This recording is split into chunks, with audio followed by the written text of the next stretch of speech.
आज हम लोग स्टार्ट करेंगे केमिस्ट्री का दूसरा पार्ट अम्ल, भस्म और लवण। इस पाठ में हम लोगों ने अब तक अम्ल और भस्म के बारे में पढ़ा है। आज हम लोग पढ़ेंगे लवण के बारे में कि लवण क्या है और इसका निर्माण कैसे होता है, लवण कितने प्रकार के होते हैं। ठीक है, तो सबसे पहले हम लोग पढ़ेंगे कि लवण कैसे बनता है। ठीक है, तो देखिए लवण कैसे बनता है कि जब कोई अम्ल भस्म से अभिक्रिया करता है तो लवण और इसके साथ साथ जल बनता है। जब कोई अम्ल भस्म के साथ अभिक्रिया करता है तब लवण का निर्माण होता है। जैसे हम लोग एग्जाम्पल देखेंगे,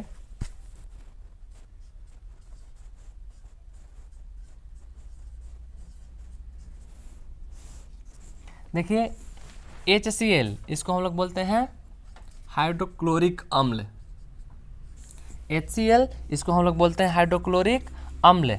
NaOH, यह है सोडियम हाइड्रोक्साइड। सोडियम हाइड्रोक्साइड यह एक भस्म है, यह एक भस्म है। इसे हम लोग कास्टिक सोडा भी कहते हैं। इसका व्यापारिक नाम कास्टिक सोडा है। तो जब हाइड्रोजन क्लोराइड की अभिक्रिया सोडियम हाइड्रोक्साइड के साथ कराया जाता है तो सोडियम हाइड्रोक्साइड का सोडियम हाइड्रोजन क्लोराइड के क्लोरीन से अभिक्रिया करके NaCl नामक यौगिक बनाता है, जिसे हम लोग सोडियम क्लोराइड कहते हैं। इसे हम लोग, इसका व्यापारिक नाम साधारण नमक है। यह एक प्रकार का लवण है, यह एक प्रकार का लवण है। और इसमें से बचे हुए शेष सोडियम हाइड्रोक्साइड का OH तथा हाइड्रोजन क्लोराइड का H, तो एक H यहाँ पर और एक H इसका H2 होगा और O, यानी कि H2O, यह हुआ हमारा जल। ठीक है, तो हमने देखा कि जब अम्ल की अभिक्रिया भस्म के साथ कराया गया तो यहाँ पर लवण और जल का निर्माण हुआ। ठीक है, तो लवण जो है अम्ल और भस्म की अभिक्रिया के फलस्वरूप प्राप्त होता है। इस बात को हमने पहले भी पढ़ा है।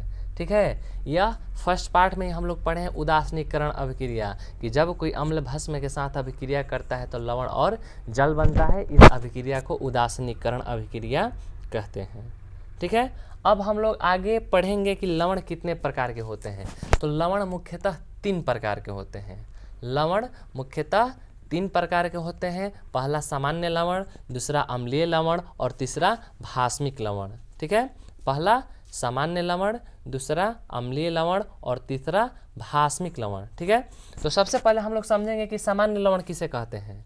सबसे पहले हम लोग समझेंगे कि सामान्य लवण किसे कहते हैं। तो वैसा लवण जिसमें विस्थापनशील हाइड्रोजन या हाइड्रोक्सिल समूह नहीं हो, वैसा लवण जिसमें विस्थापनशील हाइड्रोजन या हाइड्रोक्सिल समूह नहीं हो, उसे हम लोग सामान्य लवण कहेंगे। जैसे NaCl, सोडियम क्लोराइड।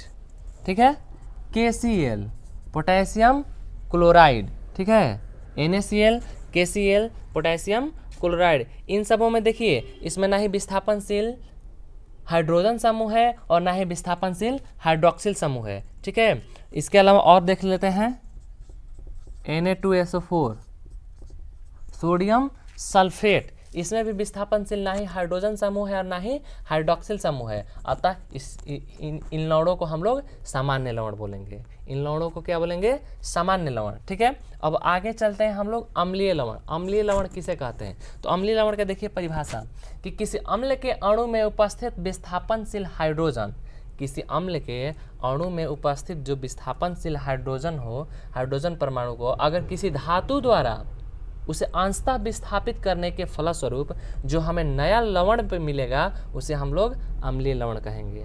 ठीक है, किसी अम्ल के अणु में उपस्थित विस्थापनशील हाइड्रोजन परमाणु को अगर किसी धातु द्वारा अंशतः विस्थापित करने के फलस्वरूप हमें जो नया लवण प्राप्त होगा उसे हम लोग अम्लीय लवण बोलेंगे। जैसे देखिए H2SO4, H2SO4 क्या है? H2SO4 को हम लोग सल्फ्यूरिक अम्ल बोलते हैं।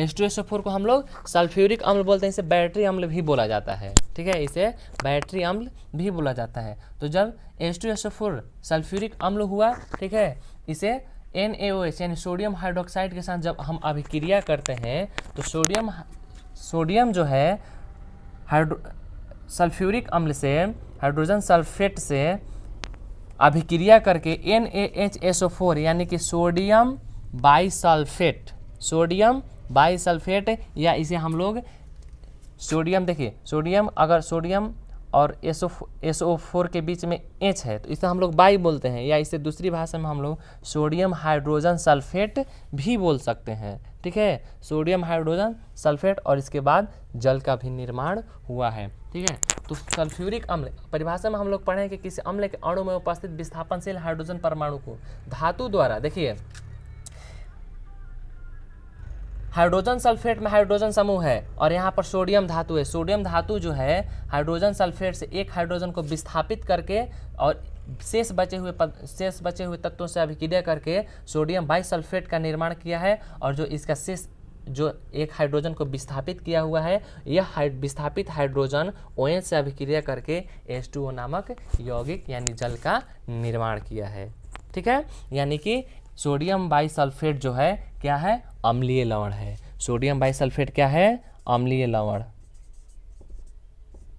ठीक, ऐसे ही देखेंगे हम लोग हाइड्रोजन फॉस्फेट जो सोडियम हाइड्रोक्साइड से ही अभिक्रिया कर रहा है और अभिक्रिया के फलस्वरूप सोडियम डाई फॉस्फेट का निर्माण कर रहा है। यहाँ देखिए एक हाइड्रोजन था लेकिन यहाँ दो हाइड्रोजन है, तो ये दो के लिए यहाँ पर हाइड्रोजन को हम लोग डाई बोलेंगे, डाई हाइड्रोजन।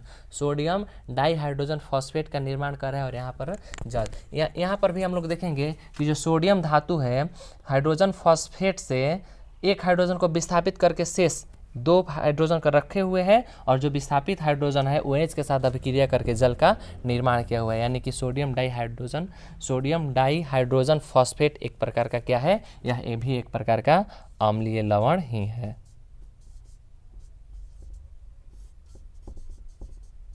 यह भी एक प्रकार का अम्लीय लवण है क्योंकि यह किसी धातु द्वारा हाइड्रोजन को विस्थापित करने के फलस्वरूप प्राप्त हुआ है। अब हम लोग तीसरा देखेंगे भास्मिक लवण।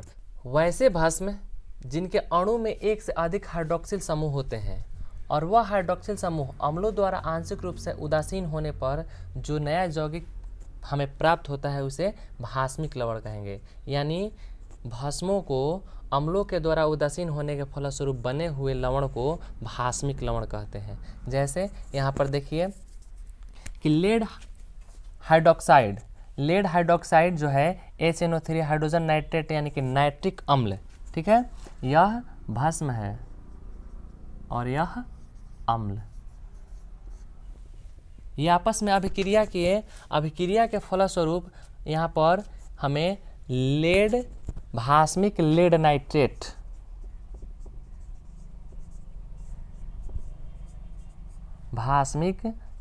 नाइट्रेट तथा जल प्राप्त हुआ है।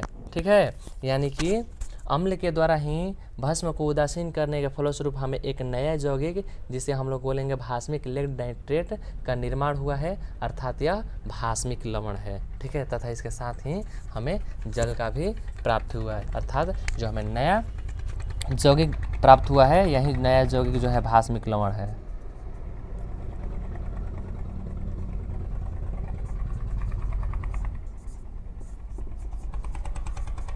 भास्मिक लवण है। ठीक है, इसके नाम के लिए देखिए हम लोग ध्यान देंगे, जो OH है इसका हम लोग इसमें कहीं भी जिक्र नहीं करेंगे, इसके लिए हम OH के लिए केवल हम लोग भास्मिक लिखेंगे। OH के लिए केवल भास्मिक, और जो तत्व है जैसे Pb है लेड का संकेत है तो इसके लिए लेड, और NO3 को नाइट्रेट बोलते हैं, इसके लिए हम नाम देंगे इसका भास्मिक लेड नाइट्रेट। ठीक है, इसके साथ जैसे देखिए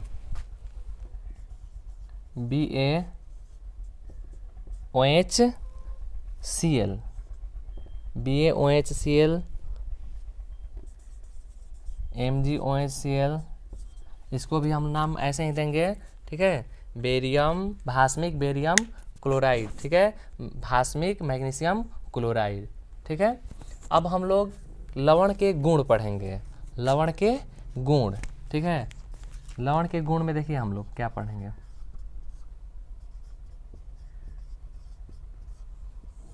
इसमें हम लोग 3 बातों का ध्यान देंगे। ठीक है, पहले हमने पढ़ा है प्रबल अम्ल, दुर्बल अम्ल, प्रबल भस्म और दुर्बल भस्म के बारे में। ठीक है, अब हम लोग पढ़ेंगे लवण के गुण। तो लवण के गुण में हम लोग 3 बातों का ध्यान देंगे। पहले ही हम लोग पढ़ चुके हैं प्रबल अम्ल और दुर्बल अम्ल तथा प्रबल भस्म तथा दुर्बल भस्म के बारे में, ठीक है।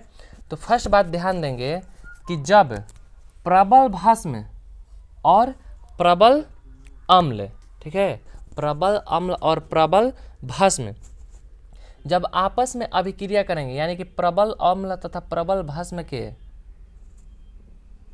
प्रबल अम्ल तथा प्रबल भस्म के लवण का जो जलीय विलयन होगा वह उदासीन होगा, ठीक है। प्रबल अम्ल तथा प्रबल भस्म के लवण का जो जलीय विलयन होगा वह उदासीन होगा, तथा दुर्बल अम्ल तथा प्रबल भस्म से बने लवण का जलीय विलयन क्षारीय होगा, क्षारीय होगा, तथा प्रबल अम्ल और दुर्बल अम्ल के से बने लवण का जो जलीय विलयन होगा वह अम्लीय होगा, वह अम्लीय होगा। इसे आप लोग आसानी से समझ सकते हैं कि जैसे देखिए प्रबल अम्ल और प्रबल भस्म, यानी कि यहाँ पर अम्ल भी मजबूत है और भस्म भी मजबूत है, यहाँ पर दोनों मजबूत हैं, ठीक है। तो दोनों मजबूत है तो यहाँ पर दोनों का गुण प्रदर्शित नहीं होगा, यानी कि ये दोनों जो है उदासीन हो जाएंगे, ठीक है। लेकिन यहाँ हम लोग देखेंगे कि यहाँ दुर्बल अम्ल और प्रबल भस्म आपस में अभिक्रिया कर रहे हैं। दुर्बल अम्ल और प्रबल भस्म, अर्थात अम्ल जो है दुर्बल है तथा भस्म जो है प्रबल है, अर्थात यहाँ पर भस्म का ही गुण प्रदर्शित होगा, ठीक है। तो इनका जो इन लवणों का जो जलीय विलयन होगा वह क्षारीय होगा, ठीक। प्रबल अम्ल तथा दुर्बल भस्म, अम्ल जो है यहाँ पर मजबूत है तथा भस्म यहाँ पर कमजोर है, अर्थात अम्ल अपना गुण प्रदर्शित करेगा, यानी कि इन विलयनों का जो लवण का जो जलीय विलयन होगा वह अम्लीय होगा, ठीक है। तो हमने पहले पढ़ा हुआ है कि जिन विलयन का जो विलयन उदासीन होता है उसका पीएच मान 7 होता है, ठीक है। और जो विलयन क्षारीय होता है उसका विलयन, उस विलयन का पीएच मान 7 से अधिक होता है, तथा जो विलयन अम्लीय होता है उसका पीएच मान 7 से कम होता है, ठीक है। तो इसके बाद अब हम लोग बहुत सारे लवणों के बारे में पढ़ेंगे, उनका निर्माण कैसे होता है, उनका गुण क्या होता है और उनका उपयोग, ठीक है।